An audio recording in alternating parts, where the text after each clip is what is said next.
ஹரிபோல் தண்டவத் பிரணாம். நான் ஸ்ரீல நரோத்தம தாஸ் டாக்கூர்ಗೆ ஸ்ரீ ஸ்ரீ பிரேம பக்தி சந்திரிகா படிச்சுட்டு இருந்தேன். இன்னைக்கு முதல் நரோத்தம தாஸ் டாக்கூர் வெளியிலே வைராக்கியம் உள்ள அனுபவத்துக்கு வேண்டி இந்த விஷயத்துக்கு மேலே பேசிட்டு இருக்காங்க. पाप पुण्यमय देह सकले अनित्य धन जन सब मीछा धांदा मरीले जाइबे कोथा यहते ना पाओ यथा तबु नीति करो कार्य मंद. இந்த உடம்புக்கு உள்ளது எல்லாமே பாவம் புண்ணியம்க்கு சேர்ந்த உடம்பு, தாத்காலிகமானது. இங்கே சொத்து நண்பர் எல்லாம் மாயதான். நீ இறந்து போன அப்புறம் எங்கே போவேன் உனக்கு தெரியாது.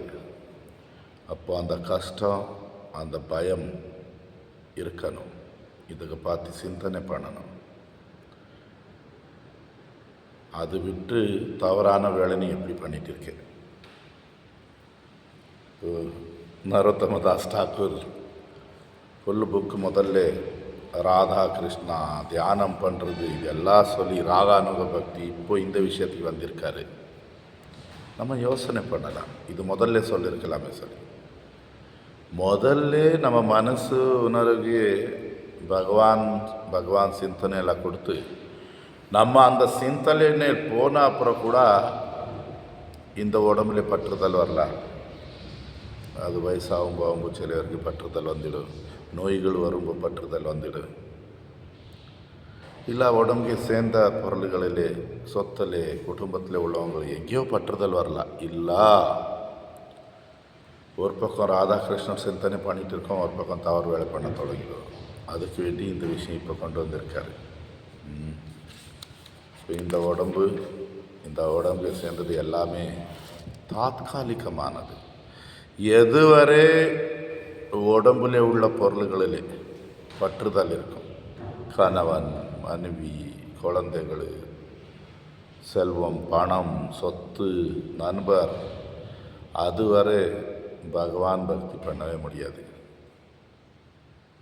மனசு பௌத்திக பொருள்களிலே பகவான்ல ஒரே வாட்டி பற்றுதல் வைக்கிறது நடக்காது. பகவான் ஸ்ரீ கிருஷ்ணரே உத்தவருக்கு 11வது காண்டம் ஸ்ரீமத் பாகவதம் 14வது அத்தியாயம் 27வது ஸ்லோகத்தில் சொல்லிட்டு இருக்காரு. ஒருத்தர் புலன் திருப்திக்கு வேண்டி முயற்சி பண்ணிட்டு இருக்காரு, பற்றுதல் இருக்கு, அவர் எனக்கு தியானம் பண்ண முடியாது. திருப்பி சொல்லிட்டு இருக்காரு 11ஆம் காண்டம் 19வது அத்தியாயம் 22வது ஸ்லோகம் ஸ்ரீமத் பாகவதம் பகவான் ஸ்ரீ கிருஷ்ணர் உத்தவருக்கு சொல்லிட்டு இருக்காரு. யாருக்கு இதயம் புலன் திருப்தி புலன் ஆசைகளில் இருக்கு, அவங்கள ஆத்மாவை பார்த்து நினைக்க முடியாது, பகவான் பார்த்து நினைக்க முடியாது. அவனு உயிர் இருக்கிறது வரை புலன் திருப்தியில தான் இருப்பான். ஒரு மரம் போல, மரத்துக்கு தான் யார் சொல்லி தெரியாது, அப்படி இருப்பான். சொன்னால் யார் ஆத்மா பகவான் பார்த்து ஸ்மரணை பண்ணாமே உடம்பு புலன் சுகம் புலன் திருப்தியில் மாட்டிருக்கான், அவன் ஒரு பணம் போல உயிர் இருந்தால் கூட. அந்த மாதிரி ஆள் விதி மார்க்கத்திலே பகவானுக்கு திருப்தி பண்ண முடியாது. விதி மார்க்கம் சொன்னால் ஆரத்தி பண்ணுறது என்ன ரூல்ஸ், அவர் ராதாகிருஷ்ணருக்கு எப்படி நினைக்க முடியும்? அதுக்கு வேண்டி இந்த பௌத்திக உலகம் இந்த உடம்பு ஆத்மீகம் பார்த்து அப்பப்போ நினைக்கணும், பேசணும். அதுக்கு வேண்டி ஹரிகதா சாது சங்கம் ரொம்ப முக்கியமானது. அங்கே கூட இந்த மாதிரி பேச்சுக்கள் கூட வரணும் விஷயங்கள். நரோத்தம தாஸ் டாக்கூர் கிளியராக சொல்லிட்டு இருக்காரு, இந்த உடம்பே பாவம் புண்ணியம் வச்சு போட்டது. இதுக்கு சேர்ந்த எல்லாதுமே பணம் சொத்து குடும்பம் எல்லாமே தாத்காலிகமானது, எல்லாம் மாயை. இப்போ நம்ம ஏதோ போன பிறவிலே பாவங்கள் பண்ணியிருந்தா இந்த பிறவிலே கஷ்டங்கள் பார்த்துட்ருக்கோம், பணத்தின் பிரச்சனை பார்த்துட்ருக்கோம், நோய்கள் பார்த்துட்ருக்கோம், துக்கத்தில் இருக்கோம். போன பிறவியில் ஏதோ புண்ணியம் பண்ணியிருந்தா இப்போ நம்ம புலன் திருப்தி, சொத்து, வீடு, நல்ல குடும்பம். பட் ஒரு புத்திசாலி వ్యక్తి ஒரு யோசனை பண்ணணும், சாவு பார்த்து யோசனை பண்ணுங்க. இறந்து போனால் இதெல்லாம் என்ன ஆகும் சொல்லி பகவான் ஸ்ரீ கிருஷ்ணர் ஸ்ரீமத் பகவத்கீதையிலே அர்ஜுனனுக்கு சொல்லிட்டுருக்காரு. 2வது அத்தியாயம் ஸ்லோகம் 62, 63. ஒருத்தர் புலன் திருப்தி பார்த்து சிந்தனை பண்ணால் அதில் பற்றுதல் வந்துடும். அந்த பற்றுதல் வச்சு காமத்தில் ஏதோ இடைஞ்சில் வரும்போது கோபம் வச்சு மோகம், என்ன பண்ணணும் என்ன பண்ணக்கூடாது மறந்துடும். மோகம் வரும்போது நினைவு சக்தி போயிடும். எதுனா எனக்கு சாஸ்திரத்தில் என்ன சொல்லியிருக்கு அந்த விஷயங்களும் மறந்துடுவோம். அந்த நினைவு சக்தி போகும்போது புத்தி போயிடும். புத்தி போயாச்சுன்னா எல்லாம் போயிடும். அப்போ பெரிய சாவு சக்கரத்தில் மாட்டிகிட்டே இருப்போம், சுற்றிகிட்டே இருப்போம். நரோத்தம தாஸ் டாக்கர் சொல்லிகிட்ருக்காரு, இடே நீ இறந்து போனால் எங்கே போய் அதே உனக்கு தெரியாது.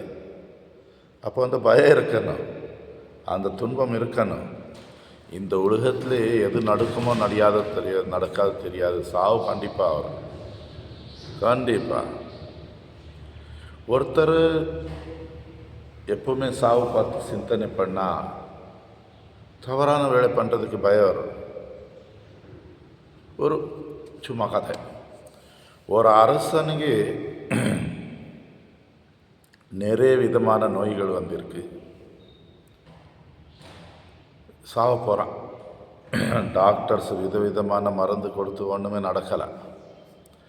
அந்த டைமில் ஒரு சாது வருவார். சாது ஒரு இலைக்கு ஜூஸு அரசனுக்கு குடிக்க கொடுப்பாங்க. டெய்லி 2 வாட்டி குடிக்கணும். தான் 3 வாட்டி குடிச்சிட்ருக்காரு, 4 வாட்டி குடிச்சிட்ருக்காரு. இப்படி கொஞ்ச நாளில் இப்போ அரசன் உடம்புக்கு பலம் வந்தாச்சு, நோயெல்லாம் குறைஞ்சிட்டு இருக்கு. ஒரு நாள் அரசன் சொல்லிகிட்ருக்கான் சாதுக்கு, நான் ஒரு நாளில் 2 வாட்டி இந்த மருந்து குடிச்சிட்ருக்கேன். என் மனசில் நிறைய ஆசைகள் வருது, கெட்ட வேலை பண்ணுறதெல்லாம் எனக்கு தோணுது. எனக்கு கூடுதல் குடிச்சிட்டு இருக்கீங்க, உங்களை இப்படி சமாதானமாக இருக்கீங்க சொல்லி. அது அப்புறம் சொல்கிறேன் சொன்னான் சாது. ஒரு விஷயம் மட்டும் சொல்லணும் உனக்கு, ரொம்ப முக்கியமான விஷயம். 1 மாதத்தில் நீ இறந்து போயிடு, இனி 1 மாதம்தான் உனக்கு உயிர். அப்போது இந்த மருந்து இனி முதல் நீ டெய்லி 4 வாட்டி குடிக்கணும். இப்போ அரசன் 4 வாட்டி குடிச்சிட்டு இருக்கான். ஒரு 4-5 நாள் விட்டு சாது வருவார். எப்படி இருக்கு சொல்லி. நல்லதாக இருக்குது, இப்போ கொஞ்சம் கேட்ட ஆசைகளெல்லாம் நிப்பாட்டியாச்சு, பயமாக இருக்கு, 1 மாதத்துல இறந்து போயிடுவேன்னு சொல்லி. சாது சொல்லுவார், நான் தினமும் சாவு, உனக்கு இன்னும் 1 மாதம் இருக்கு சொன்னேன் சாவுக்கு, நான் தினமும் சாவு பார்த்து யோசனை பண்ணுவேன். அப்போ என் மனசில் கெட்ட யோசனை, கெட்ட ஆசை எப்படி வர முடியும்? இப்படி நமக்கு நரோத்தம தாஸ் டாக்கர் சொல்லிகிட்ருக்காரு, இறந்து போனால் எங்கே போவோம் அது கூட தெரியாது, கெட்ட வேலை பண்ணுறதுக்கு பயம் இருக்கணும்.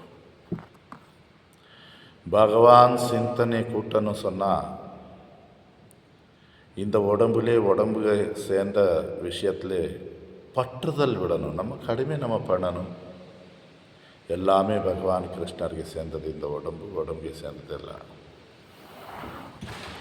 ஹரி போல் தண்டோத்னா.